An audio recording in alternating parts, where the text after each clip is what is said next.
소가 되어도 곱비 뚫을 구멍이 없다. 죽기 살기로 경원은 화두를 놓지 않았다. 그러자 어느 순간 터졌다. 깨친 경원은 경계를 넘어섰고 경계의 이쪽과 저쪽을 넘나들었다.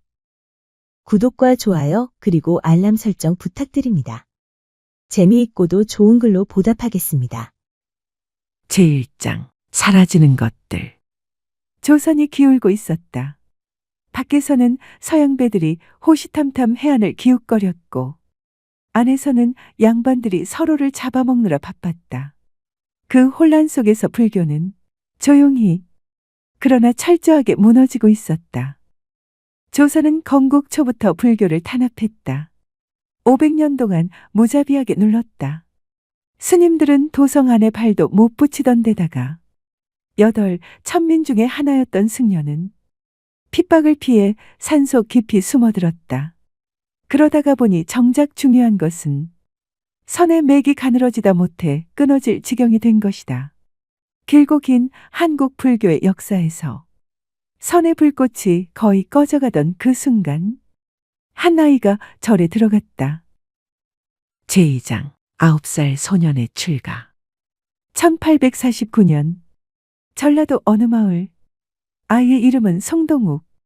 아버지는 일찍 세상을 떴고 어머니는 불심이 깊은 여인이었다. 가난했지만 품위가 있는 집안이었다. 동욱이 9살 되던 해 어머니는 아이의 손을 잡고 절로 향했다. 요즘 같으면 상상도 못할 일이다. 9살짜리를 절에 맡기다니. 하지만 그 시절엔 그랬다. 집에 두면 굶겨 죽일 수밖에 없는 형편이거나 혹은 아이가 비범하다 싶으면 절로 보냈다. 동욱은 아마 둘 다였을 것이다. 경기도 관악산 청계사. 개어 스님은 이 아이를 보자마자 눈치챘다. 다른 아이들과 뭔가 다르다는 것을. 눈빛이 맑은데 말다 못해 아이의 내면에 뭔가 타오르는 것이 있었다. 산길을 내려가는 어머니의 뒷모습을 보자 어린 동욱의 어깨가 살짝 떨렸다. 동욱은 그날부터 송동욱이 아니었다. 경호라는 법명을 받았다. 거울처럼 빈 마음, 텅 빈 거울. 겨우 9살짜리한테 경호라니 이름치고 굉장한 이름이었다. 새벽이면 도량을 쓸었고 지나가는 스님들이 보고 미소 지으며 고개를 끄덕였다. 그렇게 동승경호의 절집 생활이 시작됐다. 제3장 스님계 엄친아. 경호는 불경을 보면 한 번 읽고 바로 외웠다. 2번 읽으면 완벽히 이해했다. 스님들이 절레절레 고개를 저었다. 보통 아이가 아니었기 때문이다. 10살, 11살, 12살, 13살. 세월이 흐를수록 경호는 성장했고 공부는 더 깊어졌다. 14살에 스승 계어가 속세로 돌아가면서 경호는 계어의 청거로 계룡산 동학사 만화화상을 찾아갔다. 경호는 새 스승인 만화 밑에서 강원에서 9년간 본격적으로 공부했다. 9년 후 경호는 약관 23세로 강백이 되는데 절집에서는 보기 드문 일이었다. 동학사의 젊은 학생 경호의 강의를 들으러 승려와 불자들이 전국 각지에서 몰려들었다. 불경을 이해하고 풀어내는 솜씨가 워낙 뛰어나서 한 번 들으면 바로 이해가 된다는 소문이 퍼졌다. 학생들 사이에서 경호는 이미 스타였다. 젊고 똑똑하고 앞길이 탄탄하니 이대로 가면 조선 최고의 교학 강사, 최고의 학생으로 이름을 남길 것이 분명했다. 본인도 그걸 알고 있었을 것이다. 적어도 그때까지는 그랬다. 제4장 호열자가 휩쓸다. 1879년 경호 나이 31. 그해 조선에 호열자가 돌았다. 요즘이야 치료가 되지만 그 시절 호열자는 재앙이었다. 걸리면 하루 이틀 만에 죽었다. 마을 하나가 통째로 사라지는 일도 있었다. 그 무렵 경호는 옛 은사 계어를 찾아 길을 나섰다. 천안 인근이었다. 마을 어귀에 다가가던 경호는 발걸음을 멈췄다. 한 번도 맡아보지 못한 고약한 냄새가 먼저 다가왔다. 마을 안으로 들어서자 걸음을 뗄 수가 없었다. 집집마다 문이 열려 있었다. 어떤 집은 마당에, 어떤 집은 방 안에. 죽은 것인지 살아있는 것인지도 모를 모습으로 사람들이 쓰러져 있었다. 호열자가 휩쓸고 간 마을이었다. 경호는 그 자리에 서서 아무것도 하지 못했다. 며칠 전까지 여기에 살았을 사람들, 밥을 먹고 아이를 재우고 내일을 걱정하던 사람들, 그 사람들이 지금 이렇게 죽다니. 경호는 자탄했다. 나는 불경을 줄줄 외운다. 그런데 죽음 앞에서 나는 무엇인가? 생사의 절박함을 깨닫고 자기의 무력함을 느낀 경호는 가던 길을 돌아서서 동학사로 돌아왔다. 제5장 면벽수행. 동학사로 돌아온 경호는 방문을 닫았다. 그리고 밖에 나오지 않았다. 제자들이 공양을 들고 와서는 문틈으로 밀어 넣었다. 경호는 먹는 것 같기도 하고 아닌 것 같기도 했다. 동학사 대중들이 모여서 걱정했다. 강사 스님이 왜 저러나 수군거렸다. 경호는 공부를 다시 시작했다. 하지만 이번엔 달랐다. 전에는 이해하기 위해 읽었다. 이번에는 살기 위해 읽었다. 죽음이 그렇게 갑작스럽고 그렇게 허무하다면 대체 무엇이 남는 것인가? 수천 권의 불경을 외우는 이 머릿속은 죽고 나면 어디로 가는 것인가? 몇 달이 지났다. 그리고 어느 날 경호의 방문이 열렸다. 제6장 깨달음. 경호는 방 안에서 경전을 읽은 것이 아니다.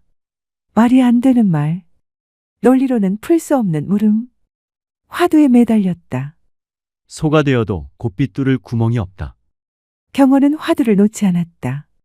그리고 어느 순간 뭔가가 터졌다. 무엇이 터진 것인지 말로 설명하기는 어렵다. 깨달음의 당체는 원래 말로 표현할 수 없기 때문이다. 다만 경호 자신이 훗날 이렇게 표현했다. 텅 빈 곳에서 텅 빈 것도 없어졌다. 방에서 나온 경호는 달라졌다. 표정이 달라진 것도 말이 달라진 것도 아니었다. 그냥 달라진 것이다. 그 모습을 본 사람들은 알았다. 경호가 무언가 경계를 넘어섰다는 것을, 경계 이쪽과 저쪽을 넘나든다는 것을. 경호는 그때 34살이었다. 제7장 폐허에서 시작하다. 비록 깨달음을 얻었다고는 하나 경호 앞에 놓인 현실은 녹록지 않았다. 조선의 선불교는 허물어진 집 같았다. 기둥만 남고 지붕이 없는 집. 형식은 있는데 내용이 없는 공부들. 경호가 보기에 제대로 된 선사가 없었다. 물어볼 스승이 없었다. 그래서 스스로 스승이 되고 제자가 되었다. 경호는 혼자 유력했다. 전국을 떠돌며 선법을 전파하기 시작했다. 한 절에 머물다가 떠나고 또 다른 절에서 또 다른 대중을 만나고 가는 곳마다 경호는 선풍을 일으켰다. 참선을 권하고 화두를 던졌다. 공부가 살아있어야 한다. 외운 것을 반복하는 것은 공부가 아니다. 경호의 말은 직접적이고 대담하고 거칠었다. 기존의 방식에 익숙한 스님들은 당황했다. 하지만 진짜를 갈망하던 불승들은 경호 주위로 모여들었다. 그 중에 훗날 경호가 제일 아끼는 제자가 될 청년이 있었다. 이름은 만공. 빈 것을 가득 채운다는 이름. 스승의 이름은 경호. 텅 빈 거울이었고 제자의 이름은 만공. 가득 찬 빈 것이었다. 어울리는 사제지간이었다.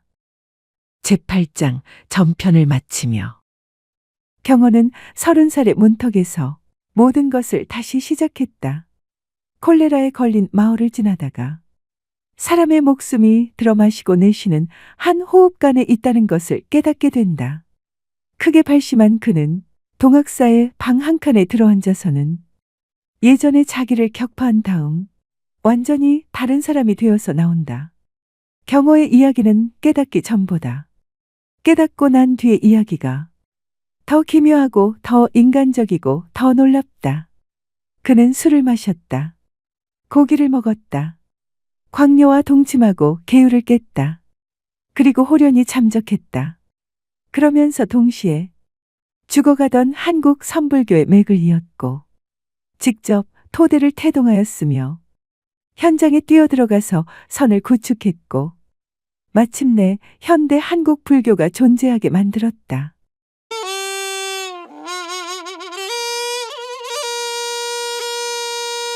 안녕하세요. 소우쿨 극장입니다. 오늘 이야기는 현대 한국 선불교의 달마라고 회자되는 경어선사 이야기입니다. 오늘은 전편입니다. 고맙습니다. 다음에 만날 때까지 건강하시기를 기원합니다.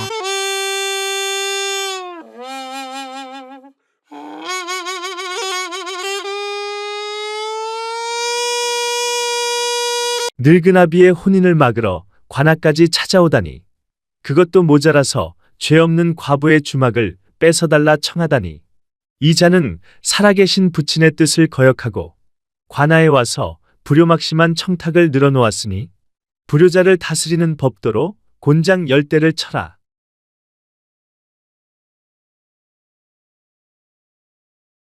제1장 주막의 과수댁.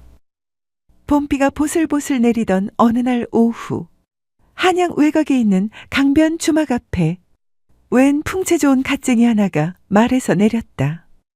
여보시오, 안에 누구 있소? 문을 밀고 들어선 이는 다름 아닌 용인고을에서 제법 이름 날리는 김진사. 나이 62에 머리는 반백이지만 눈빛만큼은 여느 청년 못지않게 반짝였다. 김진사는 호라비 신세가 된 지 벌써 10년째였다. 어서 오십시오. 나으리. 주렴 너머에서 목소리가 들리더니 치마폭을 탁탁 털며 나오는 사람이 있었으니 바로 이 집 주인 홍가부였다. 50 중반의 나이에도 볼에는 홍조가 가시지 않았고 손발을 부지런히 움직였으며 웃을 때 눈가에 잡히는 잔주름이 오히려 사람을 편안하게 만드는 그런 여인이었다. 남편을 먼저 보낸 지 7해 혼자 주막을 꾸리며 억척스럽게 살고 있었다. 비에 젖으셨네요. 얼른 안으로 드시지요. 진사는 자리에 앉으며 슬쩍 그녀를 훔쳐봤다. 아주머니가 이 집 주인이신가? 막걸리 한 사발 주시게. 예, 금방 가져다 드릴게요. 홍과부가 막걸리 사발을 탁자에 놓는 순간 진사는 본의 아니게 그녀의 손을 살짝 건드렸다. 둘 다 순간 굳었다가 서로 민망해서 눈을 피했다. 순간 진사의 귀가 빨개졌다. 앞치마에 손을 닦으며 과수댁도 얼른 뒤로 물러섰다. 그날 진사는 막걸리를 3사발이나 마셨다. 안주도 별로 없는데 김진사는 다음 날 또 왔다. 그 다음 날에도 왔다. 일주일째 개근하던 날 주막 단골 할아버지가 진사 옆에 앉아 소곤거렸다. 나으리, 이 동네 사시오? 김진사의 귀가 빨개졌다. 아니, 그냥 지나가는 길에. 며칠째 같은 자리에서 같은 방향을 보고 계시던데요. 대답이 궁한 진사가 쿨럭쿨럭하고 기침했다. 제2장 아들 부부에게 들키다. 어느 날 아들 명석이 부친에게 물었다. 아버지, 요즘 어딜 그래 다니십니까? 봄바람이 좋더구나. 봄바람을 강변 주막에서 쐬십니까? 진사가 숭늉 그릇을 내려놓으며 천장을 올려봤다. 동네가 좁구나. 며느리 박씨도 가만히 있지 않았다. 여보, 큰일 났어요. 제가 알아봤더니 그 주막 여자가 충청도 어디 산골에서 왔대요. 어디서 굴러먹던 개뼈다귀인지 신분도 불분명하고 재산이라곤 달랑 주막 하나뿐이래요. 그러게 말이야. 다음 날 아침 아들과 며느리가 나란히 사랑채에 들어와서는 섰다. 아버지, 앉으십시오. 내 집에서 앉으라는 소리를 내가 듣는 건가? 그래도 진사는 앉았다. 명석이 점잖게 운을 뗐다. 아버지, 저희가 드릴 말씀이 있습니다. 아버지께서 최참봉댁, 과수댁 같은 분과 어울리신다면 저도 반대하지 않겠습니다. 하지만 주막 여인이라니 신분이 너무 다르지 않습니까? 옆에 있던 며느리가 거들었다. 아버님, 집안 체면이 말이 아닙니다. 그러고 만약 그 여자가 이 집안에 들어오면 우리 집 재산은 어찌 되는 건지요? 진사가 번쩍 눈을 떴다. 재산? 내 재산 걱정을 하는 게냐? 아니면 나를 걱정하는 게냐? 그야 아버님을 걱정하는 것이지요. 며느리의 말이 끝나자 자리에서 일어나 갓을 고쳤었다. 잠깐 바람 좀 쐬고 오마. 그리고 향한 곳은 강변 주막집이었다. 제3장 장애물 뛰어넘기. 첫 번째 장애물, 돈 자랑하는 동네 영감의 등장. 하필이면 이때 엄별감이 주막에 나타났다. 60살의 재산도 있고 아직 정정한 엄별감은 오래전부터 홍과부의 주막에 드나들던 인물이었다. 그는 과부 눈에 들려고 많은 공을 들이고 있었다. 과부댁, 내 이번에 한양서 귀한 비단을 가져왔소이다. 받아두시오. 아이고, 별감 어르신. 이런 걸 왜 가져오셨어요? 받을 수가 없어요. 허허, 사양 마시오. 그리고 내가 다음 달에 좋은 날을 잡아. 바로 이때 문이 열리며 진사가 들어섰다. 두 늙은 남자의 눈이 공중에서 마주쳤다. 툭 하고 시선이 부딪혔다. 별감이 희죽 웃으며 말했다. 진사 어르신도 오셨소?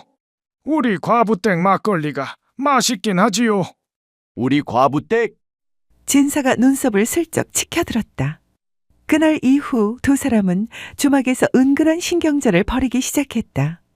별감이 안주를 시키면 진사는 더 비싼 안주를 시키고, 별감이 막걸리 2사발을 마시면 진사는 3사발을 마셨다. 두 노인의 경쟁을 지켜보며 입을 가리고 웃음을 참는 홍과부. 눈가에 깊은 웃음 주름이 잡히고 눈빛이 반짝인다. 두 번째 장애물, 며느리의 오지랖. 며느리 박씨는 가만히 있을 성격이 아니었다. 그녀는 은밀한 작전을 세웠다. 친정 사촌 오라비의 딸, 22살의 신선하고 야무진 아가씨를 집으로 불러들인 것이다. 아버님, 제 친정 쪽 아가씨인데 얼마나 어질고 성품이 훌륭한지요. 김진사가 그게 나하고 무슨 관계가 있느냐는 듯이 바라보았다. 그러거나 말거나 며느리가 말을 계속했다. 아직 원처를 못 구했답니다. 나이 차이가 좀 나지만 젊은 아가씨가 아버님을 행복하게 해드릴 수 있지 않겠습니까? 진사가 그 아가씨를 한번 쳐다봤다. 아가씨는 당황해서 고개를 숙이고 있었다. 진사가 물었다. 아가씨가 원해서 온 게냐? 그건 저 아가씨를 당장 댁으로 돌려보내라. 무슨 마른 하늘에 날벼락 맞을 짓을 하느냐? 며느리의 작전은 실패였다. 세 번째 장애물, 아들 관아의 문을 두드리다. 젊은 부부는 밤새 머리를 맞댔다. 여보, 이러다간 정말 그 과부가 우리 집에 들어오겠어요. 그러게 아버지가 생각보다 완강하시니 방법이 없을까요? 곰곰이 머리를 굴리고 있던 명석이 무릎을 탁 쳤다. 있다. 원님이 계시잖소. 고을 원은 부친 김진사와는 젊은 시절부터 막역한 사이였다. 같이 과거 공부도 하고 같이 낙방도 하고 같이 술도 마셨던 40년 지기 친구. 명석은 이 어른이라면 아버지를 설득할 수 있을 거로 생각했다.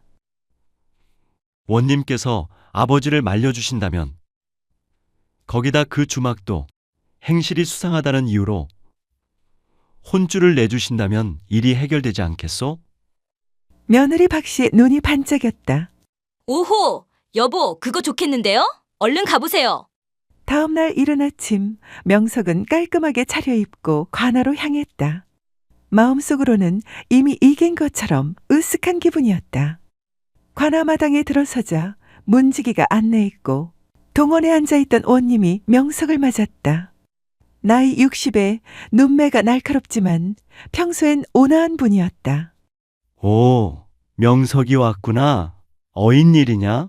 명석이 예를 갖추고 꿇어앉아 조심스럽게 입을 열었다. 다름이 아니오라 아버지 때문에 왔습니다. 진사 어른이 어디 편찮으시냐? 아니, 그게 아니라 아버지께서 요즘 강변 주막을 자꾸 드나드시며 그 집 과부에게 홀리셨습니다. 친구분으로서 아버지를 한번 말려주시고 아울러 그 주막 여인도 행실이 불량하다 하여 영업을 못하게 해주신다면 원님은 잠자코 듣고 있었다. 명석이 목소리를 낮추며 덧붙였다. 그러면 아버지도 자연스럽게 발길을 끊으실 것이고 저희 집안 체면도 지킬 수 있을 것입니다. 원님만 믿습니다. 말을 마치고 명석이 고개를 들었다. 원님의 표정이 조금 묘하게 굳어 있었다. 명석아, 예, 원님. 네가 방금 한 말을 내가 제대로 들은 것이냐? 내 아버지가 좋아하는 사람이 있는데 나더러 그것을 막아달라고. 게다가 그 과수댁을 모함하여 그녀의 생계를 빼앗으라고. 네가 사서오경을 읽은 선비가 맞느냐? 명석이 순간 움찔했다. 그건 신분 차이와 집안 체면 때문에. 체면? 원님의 목소리가 한 톤 낮아졌다. 자네, 내가 자네 부친을 얼마나 오래 알았는지 알고 있지 않느냐? 그 어른이 자네 어미를 먼저 보내고 얼마나 쓸쓸하게 지내셨는지도 나는 알고 있어. 이제 겨우 웃음을 되찾으셨다는 소문을 듣고 내가 얼마나 기뻤는지 알기나 하느냐? 하지만 원님, 닥쳐라! 동원이 쩌렁쩌렁 울렸다. 명석의 어깨가 움츠러들었다. 아비가 살아계신데 그 아비의 행복을 막으러 관아까지 찾아오다니! 그것도 모자라서 죄 없는 과부의 주막을 뺏어달라 청하다니! 이것이 자식된 도리냐 이놈아? 원님, 잠깐만요. 여봐라. 포졸들이 우르르 몰려들어왔다. 이자가 살아계신 부친의 뜻을 거역하고 관아에 와서 불효막심한 청탁을 늘어놓았으니 불효자 다스리는 법도로 곤장 10대를 쳐라. 예. 원님, 저는 그냥 아버지가 걱정돼서. 포졸들이 아들을 들어 동원 마당으로 가서 눕혔다. 동원 마당에 명석의 비명이 울려 퍼지는 동안 원님은 차를 한 모금 마시며 창밖을 바라봤다. 그리고 혼잣말처럼 중얼거렸다. 여보게, 자네 아들 교육을 좀 더 시켜야겠네. 곤장 10대를 맞고 절뚝거리며 집으로 돌아온 명석을 본 박씨가 기겁했다. 이게 어떻게 된 거예요? 말도 마시오. 원님이 도와주신다고 하셨어요? 도움은커녕 천하에 없는 불효자라고 실컷 두들겨 맞고 왔소. 며느리 박씨의 입이 쩍 벌어졌다.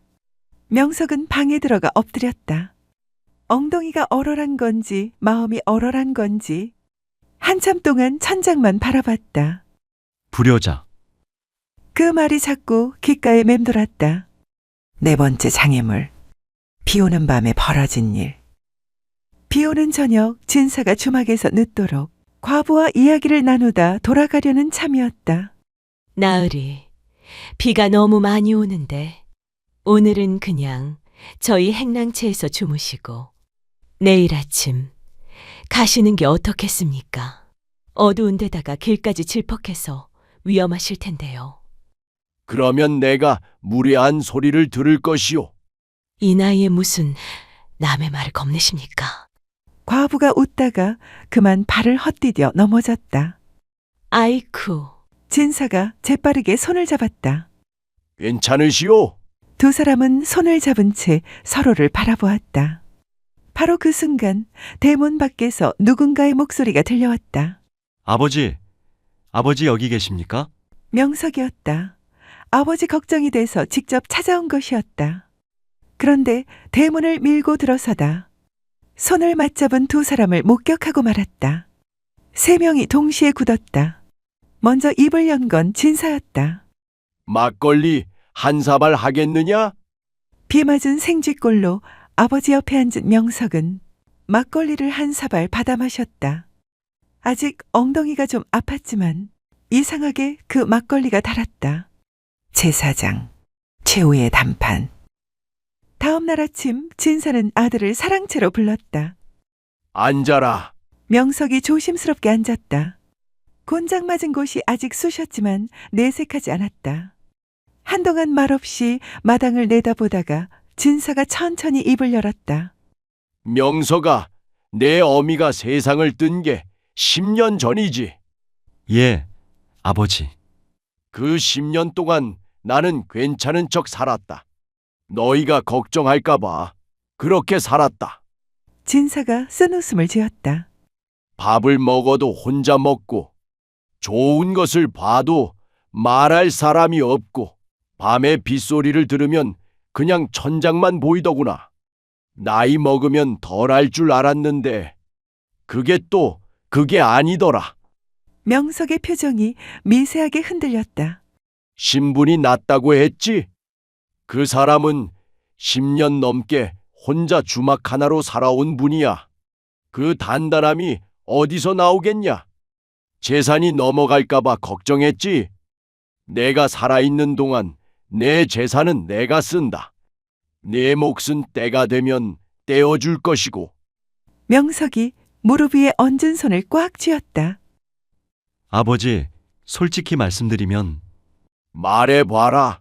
저는 아버지가 얄궂은 사람에게 속아 상처받으실까봐 두려웠습니다. 아버지가 어머니 돌아가신 후에 얼마나 힘들어 하셨는지 저는 알거든요. 그리고 잠깐 머뭇거리다가 덧붙였다. 제가 며칠 전에 원님을 찾아갔다가 불효자 소리만 듣고 곤장을 맞고 왔습니다.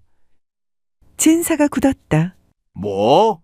바람난 아버지를 말려달라고 원님께 부탁했다가 오히려 크게 혼이 났습니다. 한동안 침묵이 흘렀다. 갑자기 진사가 폭소를 터뜨렸다. 허허허허. 이 녀석이 원님한테? 허허허.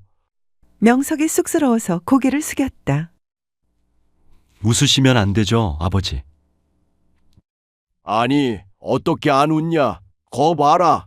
하늘도 내 편이잖느냐? 허허허.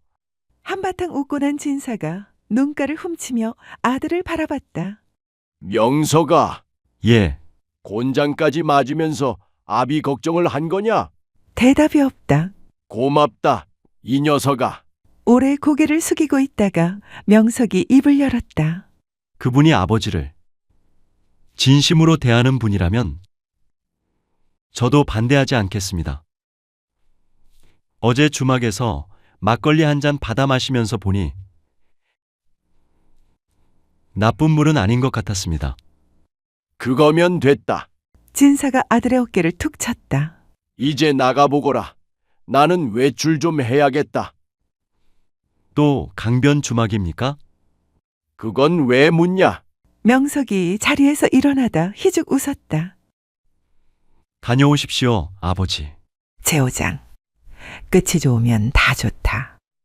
그날 오후 주막에 들어선 진사가 홍과부 앞에 반듯하게 섰다. 드릴 말씀이 있소이다. 과부가 행주를 내려놓으며 눈을 동그랗게 떴다. 이 나이에 낯간지러운 말을 하자니 쑥스럽지만 진사가 헛기침을 한번 하고는 남은 인생 나와 함께 하시겠소? 서로 등이나 긁어주면서 같이 삽시다. 갑자기 주막 안이 조용해졌다. 과부는 잠깐 진사를 바라보다가 피식 웃었다. 진사 나으리, 저는 주막에서 일하는 여인입니다. 신분도 비천하고 가진 것도 이 주막 하나뿐이에요. 알고 있소. 아드님이 반대하시지 않겠습니까? 허락받았소. 그래도 제가 들어가면 집안의 일가 어른들이 뭐라 하실 텐데. 내가 그분들 상대는 할 수 있소. 과부가 앞치마로 손을 닦으며 잠시 창밖을 바라봤다. 봄볕이 마당에 가득했다. 저는 이 주막이 너무 정들어서요. 주막도 같이 가져가면 되지 않소. 관리할 사람만 두고.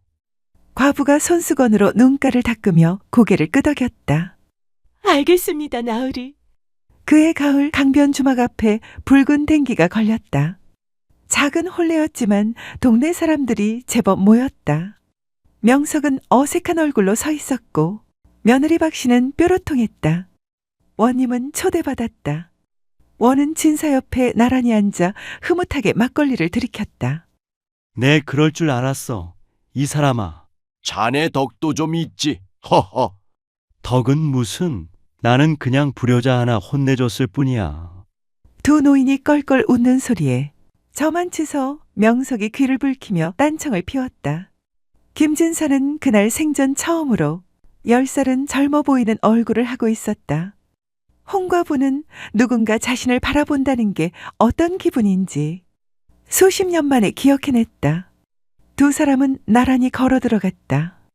봄날 같은 가을 저녁이었다.